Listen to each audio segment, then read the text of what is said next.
نظام ہائے جسم تو چل رہے ہوتے ہیں لیکن محسوسات اور تفکرات جو ہیں وہ کام نہیں کر رہی ہوتی ہیں. اور تیسرا ایک انتہائی خفیف تعلق ہوتا ہے جو مرنے کے بعد ہوتا ہے، لیکن وہ اس وقت تک رہتا ہے جب تک کہ جسم بحیثیت جسم باقی رہے. جب جسم گل سڑ گیا، خاک ہو گیا، راکھ ہو گیا، مٹی ہو گیا، ختم ہو گیا، دوسرے کا جسم بن گیا، تو پھر وہ تعلق ہے مکمل طور سے ختم ہو جاتا ہے. اچھا، اب یہ ہم تعلق کا ختم ہونا جو بات کر رہے ہیں وہ اس تعلق کے ختم ہونے کو کر رہے ہیں جس کو ہم موت کہتے ہیں. یعنی اب روح اپنے جسم سے اس طرح الگ ہو گئی ہے کہ وہ اس جسم کے اوپر کسی قسم کا تسلط یا کسی قسم کے اختیار سے باہر چلی گئی. اب کیونکہ روح جو تھی وہ حقیقت وجود تھی، لہذا تسلسل حیات باقی ہے. جب تک ہم دنیا میں زندگی گزار رہے تھے ہمارے اندر روح تھی یا ہم خود روح تھے، اور ہمارے پاس دو قسم کے اعلی کار تھے، ایک جسم مادی تھا اور ایک جسم غیر مادی جسے ہم جسم مثالی کہتے ہیں.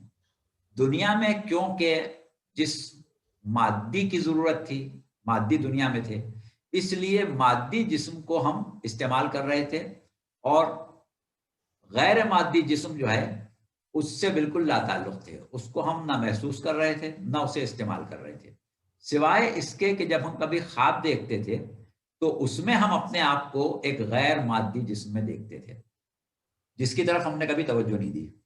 اب مرنے کے بعد اسی جسم میں ہمیں عالم برزخ میں زندگی گزارنا ہے، جس کے بارے میں امام کا قول یہ ہے کہ اگر تم اپنے جسم مثالی کو دیکھ لو یا کسی شخص کے جسم مثالی کو دیکھو تو تمہیں وہ شخص ہی نظر آئے گا، بالکل اسی کی شکل نظر آئے گی. اور اس کی مثال یہ دی کہ اگر ایک شخص آئینے کے سامنے کھڑا ہو جائے تو آئینے میں جو اس کی شبیہ بنے گی، اگر اس شبیہ کو شعور دے دیا جائے تو وہ جسم مثالی ہے. یعنی مادہ نہیں ہے لیکن صورت ہے. اور ایک فلسفے کا مسئلہ ہے کہ وجود جو ہے اس کا تشخص صورت سے ہوتا ہے، مادے سے نہیں ہوتا. وجود کا تشخص صورت سے ہے، مادے سے نہیں ہے. جیسے مثال کے طور پر آپ ہم کو دیکھ رہے ہیں کہ ہم کرسی پر بیٹھے ہیں. اچھا، اب آپ یہی کہیں گے کہ وہ صاحب کرسی پر بیٹھے تھے، لیکن اگر آپ نے ہمیں خواب میں دیکھا اور دیکھا کہ ہم کرسی پر بیٹھے ہیں تو بھی آپ یہی کہیں گے کہ ہم نے دیکھا وہ کرسی پر بیٹھے تھے.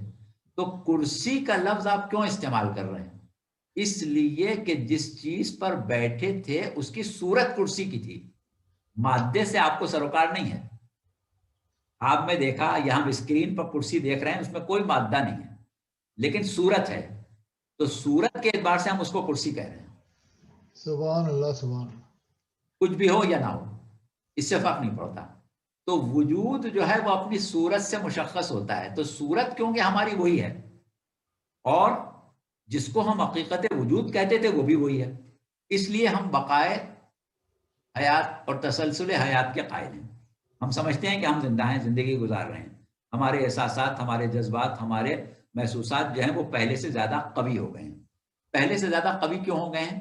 اس لیے کہ مادہ جو ہے وہ محسوسات کی قوت میں بعض اوقات حائل ہوتا ہے اور قوت احساس کو کم کر دیتا ہے. اسی طریقے سے مادے اور اعصاب میں یہ صلاحیت ہوتی ہے کہ وہ کسی چیز کے احساس کو بڑھا دیں یا محسوس کریں. جیسے مثال کے طور پر ہماری زبان ہے، زبان میں یہ صلاحیت ہے کہ جب کوئی چیز زبان پر رکھی جائے تو ہمیں ذائقے کا احساس ہو جائے گا، لیکن وہی چیز ہاتھ پر رکھیں تو ذائقے کا احساس نہیں ہوگا. اسی طریقے سے زبان میں ذائقوں کی جو شدت ہے اس کے بھی مقامات قدرت نے رکھے ہیں. ایک کھٹی چیز جو ہے وہ زبان کی نوک کے اوپر بہت زیادہ کھٹی لگے گی آپ کو، جبکہ زبان کے پچھلے حصے میں نہیں لگے گی. اسی طریقے سے کڑوی چیز جو ہے وہ زبان کے پچھلے حصے میں جا کے محسوس ہوگی، سامنے نہیں محسوس ہوگی. کڑوا بادام آپ کھا کے جب نگلیں گے تب پتہ چلے گا کڑوا تھا. سبحان اللہ. کی جو صلاحیتیں ہوتی ہیں ان کا تعلق جسم کے اعصاب سے ہوتا ہے، اور جسم کے مادے میں ہر جگہ ایسی چیز نہیں ہوتی. لیکن جب ہم روح سے محسوس کر رہے ہیں، غیر مادی جسم سے محسوس کر رہے ہیں، تو سارے احساسات قوی ہو جاتے ہیں. پھر زبان کی نوک یا زبان کے پچھلے حصے کا فرق نہیں پڑے گا. پھر اگر ہمیں شدت کھٹائش کی محسوس ہونا ہے تو وہ ہر طرح محسوس ہوگی، کوئی خاص جگہ سے محسوس نہیں ہوگی. تو اس وجہ سے مرنے کے بعد احساسات قوی ہو جاتے ہیں. لیکن وہی والی بات جو ابھی ہم نے کہی کہ نہ سب زندہ ایک جیسے ہیں نہ سب مردے ایک جیسے ہیں. جس طرح زندہ الگ الگ ہیں، الگ الگ قوتوں کے، الگ الگ صلاحیتوں کے، الگ الگ اہلیتوں کے، الگ الگ ملکات کے حامل ہیں، اسی طرح مردوں کا بھی ہے. تو اب ہم جب ایک مرتبہ روح کو اس طریقے سے اپنی یعنی اپنی حقیقت وجود کو جسم سے آزاد محسوس کرتے ہیں، اس کے لیے ہم ایک لفظ استعمال کرتے ہیں تجرد، یعنی خالی ہونا. اب ہماری روح جو ہے وہ ایک وزن سے خالی ہو گئی. جیسے آپ ایک وزن اٹھائے ہوئے ہیں، پیٹھ کے اوپر ایک اناج کا بورا لاد کے چل رہے ہیں. جب وہ بورا آپ اتار دیں گے تو آپ کو بہت ہی سکون ملے گا، ایسا لگے گا کہ آپ ہلکے پھلکے ہو گئے. تو یہی کیفیت ہے کہ جسم سے آزادی جو ہے وہ انسان کے لیے ایک بہت ہی فرحت بخش چیز ہے، بہت ہی آرام دہ پوزیشن ہے کہ اب اس کی قوتیں بڑھ گئیں، اب اس کی صلاحیتیں، اس کے احساسات، اس کے محسوسات بڑھ گئے. جیسا کہ ایک روایت میں ہے کہ شہدائے بدر سے مخاطب ہو کے، شہدائے بدر سے نہیں، مقتولین بدر سے جو کفار تھے، مخاطب ہو کے سرکار رسالت نے پوچھا تھا کہ ہم نے اپنے رب سے کیے ہوئے وعدے کو سچا پایا، بتاؤ تم نے کیسا پایا؟ تو اصحاب نے یہ کہا کہ یا رسول اللہ یہ تو مر گئے، آپ ان سے بات کر رہے ہیں. تو آپ نے کہا تھا کہ تم سے بہتر سنتے اور سمجھتے ہیں. یعنی ان کی جو قوت سماعت تھی اور جو قوت ادراک تھی وہ اب زیادہ ہے بنسبت اس وقت کے. تو یہی وجہ ہے کہ عالم برزخ میں تکلیف کا بھی احساس زیادہ ہوگا، راحت کا احساس بھی زیادہ ہوگا. تو ابھی تو ہم عالم برزخ تک نہیں پہنچے، روح ہمارے جسم سے الگ ہوئی، جسم مثالی سے ہم متصل ہو گئے، اور اب ہمیں گزرنا ہے منزل سوال قبر سے. منزل سوال قبر جو ہے وہ دراصل ایک مرحلہ ہے عالم برزخ کا. اس کا عالم دنیا سے، عالم مادی سے کوئی واسطہ نہیں ہے. یہ عالم برزخ کا پہلا مرحلہ ہے جہاں اس بات کا تعین ہونا ہے کہ عالم برزخ میں ہماری کیفیت حیات اور وہ ماحول جس میں ہمیں زندگی گزارنا ہے اس کا تعین کس طرح کیا جائے. تو سوال قبر کا عقیدہ ہمارے پاس ایسا ہی ہے کہ جس کے بارے میں امام نے یہ فرمایا کہ جو شخص سوال قبر پر یقین نہ کرے وہ ہمارا شیعہ نہیں ہے. یعنی تشیع کے لیے ضروری ہے، شیعہ ہونے کے لیے ضروری ہے کہ انسان سوال قبر پر یقین رکھے. جس کو سوال قبر پر یقین نہیں ہے وہ دائرہ تشیع سے باہر چلا جائے. تو سوال قبر پر یقین رکھنا ہے. اب ہم سے سوال جو کیا جائے گا، ہماری روح کا جسم سے تعلق ختم ہو چکا ہے، لہذا اب اس جسم کو ہم اس اعتبار سے نہیں دیکھ سکتے کہ اس کی اپنی ایسی حیثیت ہے کہ اس سے سوال جواب کیا جائے. دیکھیں ہم سو رہے ہوتے ہیں تو آپ ہم سے بات کرتے ہیں؟ کبھی ہم سو رہے ہیں تو آپ تو ہم سے بات نہیں کریں گے.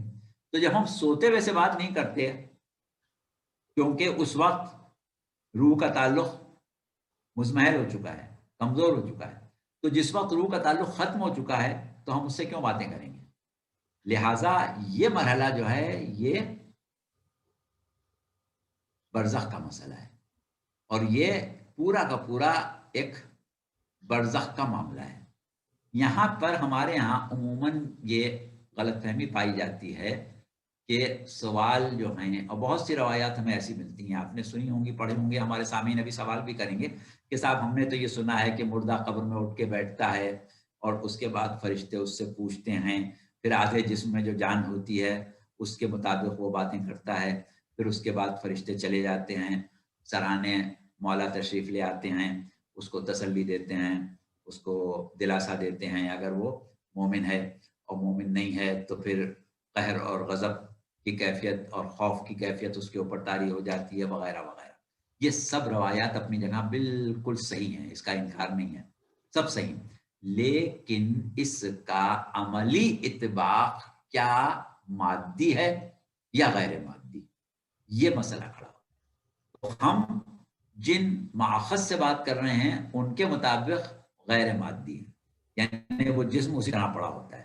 ایک زمانے میں ایران میں ایک جماعت پیدا ہوئی تھی جس نے سوال قبر کا انکار کیا تھا، اور انہوں نے اس سلسلے میں جو اپنی بات کا جواز پیش کیا تھا وہ یہ تھا کہ ہم نے یہ تجربہ کیا کہ مرنے والے کو قبر میں بند کرنے سے پہلے اس کے منہ میں روئی ٹھونس دی، اور اس کے بعد دوسرے دن ہم نے قبر کھود کے جب مردے کو دیکھا تو ویسے ہی اس کے منہ میں روئی جو تھی وہ موجود تھی. اگر اس نے گفتگو کی ہوتی تو وہ روئی اس کے منہ سے نکل جاتی، لیکن اس کے منہ میں روئی تھی، اس کا مطلب یہ کہ اس نے کوئی سوال جواب اس سے نہیں ہوئے ہیں. تو یہ تصور اور یہ مسئلہ کیوں پیدا ہوا؟ اس لیے کہ وہ یہ سمجھ رہا تھا کہ ہم جسم سے بات کریں گے.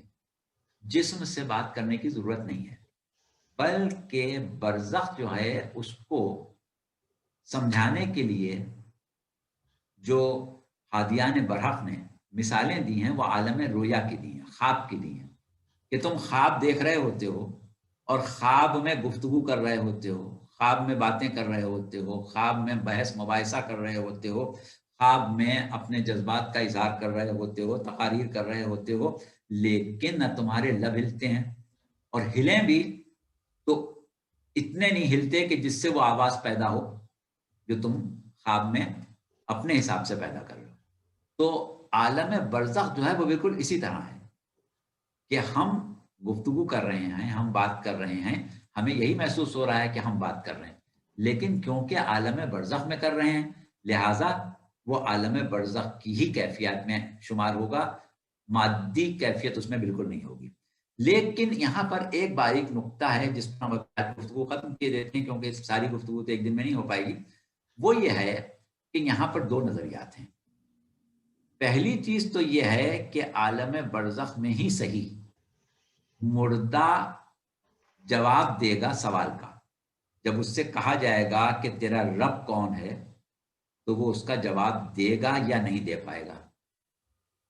اس سے کہا جائے گا تیرا دین کیا ہے تو وہ اس کا جواب دے گا یا نہیں دے پائے گا. اس سے کہا جائے گا کہ تیرا رسول کون ہے، تیرا کعبہ کون، تیرا قبلہ کیا ہے، تو یا تو وہ جواب دے گا یا نہیں دے پائے گا. دے گا اس صورت میں کہ جب دنیا میں اس کا عقیدہ درست رہا ہو، اور اگر دنیا میں اس کا عقیدہ درست نہیں تھا تو وہ جواب نہیں دے پائے گا. یہ ایک عام عقیدہ ہے اور اس میں کوئی حرج بھی نہیں. لیکن وہ لوگ کہ جو خالصتاً فکری اعتبار سے اس معاملے کو دیکھتے ہیں وہ یہ کہتے ہیں کہ قبر کے سوال و جواب کا مقصد اس مقام کا تعین ہے کہ جو عالم برزخ میں ملنا ہے، تو اس کا تعلق ایمان سے ہے نہ کہ عقیدے سے. ہم سے کہا جائے کہ آپ کا رب کون ہے تو ہم کہیں کہ اللہ جل جلالہ خدائے وحدہ لا شریک ہمارا رب ہی تو ہمارا عقیدہ ہے، لیکن اس کی وحدانیت پر ہمارا ایمان کیفیت قلبی جو ہے وہ کیا ہے، ہم نے اللہ کو جگہ کتنی دی ہے اپنے قلب میں، یہ ہم زبان سے نہیں کہہ سکتے، یہ ہمارے قلب کی کیفیت ہے. تو ملائکہ مقربان کو اللہ نے یہ صلاحیت دی ہے کہ انہیں ضرورت نہیں ہے کہ وہ ہمارے جواب کا انتظار کریں یا ہماری زبان سے کہیں بھی بات پر یقین کریں. وہ تو ہماری کیفیت قلب دیکھ لیں گے کہ ہمارے دل میں اللہ کی گنجائش کتنی ہے ہمارے دل میں اللہ کے علاوہ اور کتنوں کی ربوبیت ہے. ہم دولت کے کتنے بندے ہیں, ہم شہرت کے کتنے بندے تھے, ہم خواہشات کے کتنے بندے تھے, کتنے پرسنٹیج ہمارے اندر اللہ کی بندگی کی تھی, وہ فرشتے دیکھ لیں گے اور اسی کے مطابق ہمارا مقام برزخ جو ہے اس کا تعین کریں گے. یہ نہیں ہے کہ ہم منہ سے کہیں کہ ہم تو صرف اللہ کے بندے ہیں اور فرشتے مان لیں. فرشتے ہماری کیفیت قلب دیکھیں گے کہ ہم کتنے پرسنٹ اللہ کے بندے تھے.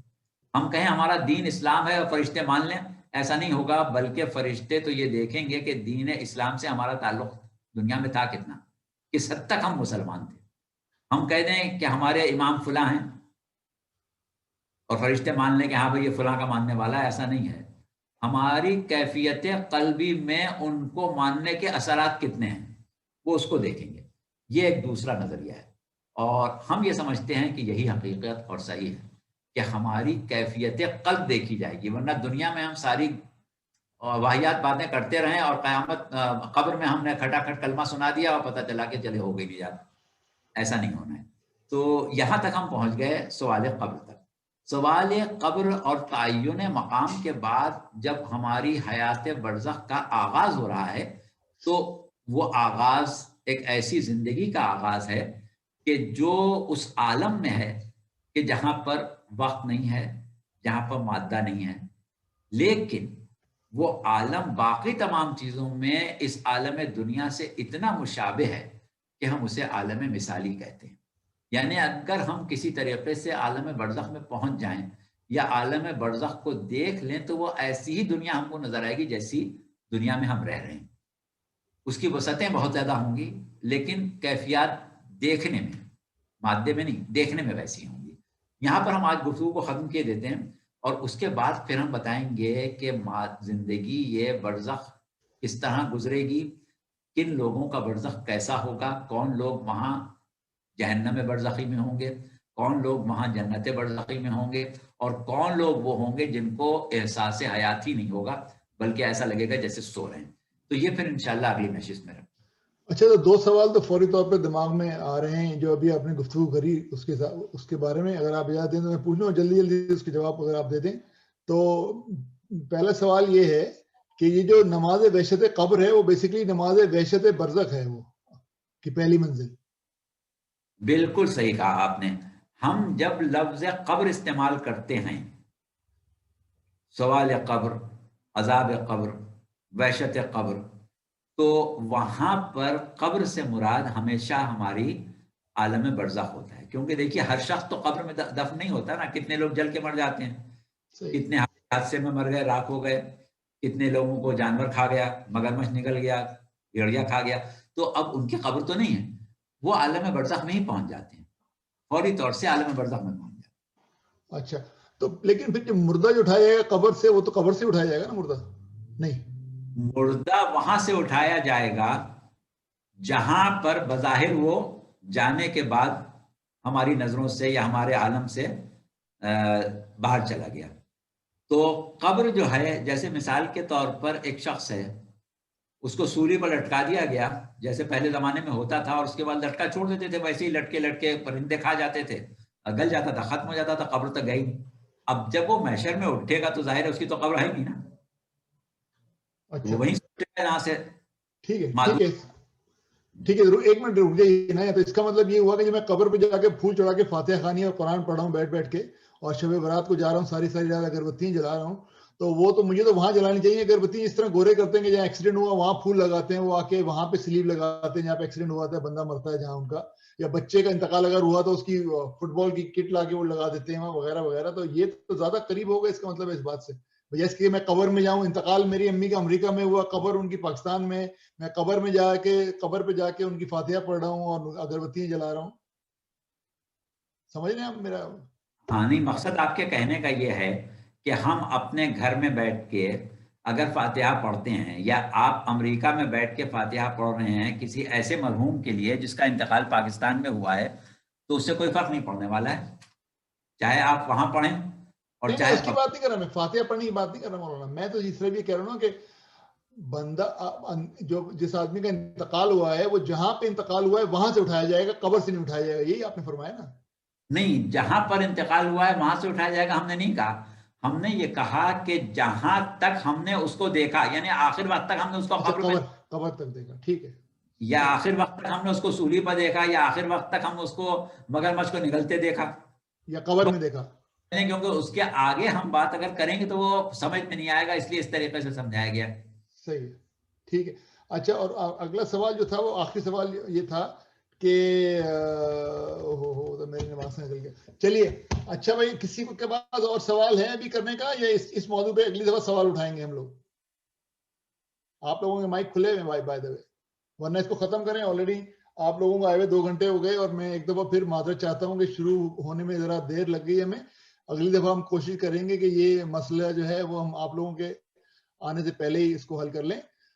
تو اگر کوئی سوال نہیں ہے تو پھر ہم شکریہ ادا کرتے ہیں مولانا صاحب کا کہ بہت بہت شکریہ، آپ نے ان تمام سوالات کا بہت سیر حاصل جواب دیا اور اپنا قیمتی ٹائم بھی ہم کو دیا. اور انشاءاللہ اگلے پروگرام میں ہم اس موضوع پہ سوالات کریں گے، اور اس سوالات کے بعد جو اگلا مرحلہ ہے برزخ کا، قبر کے بعد، اس پہ بات کریں گے. تو بہت بہت شکریہ مولانا، انشاءاللہ آپ سے پھر ملاقات ہوگی جلد.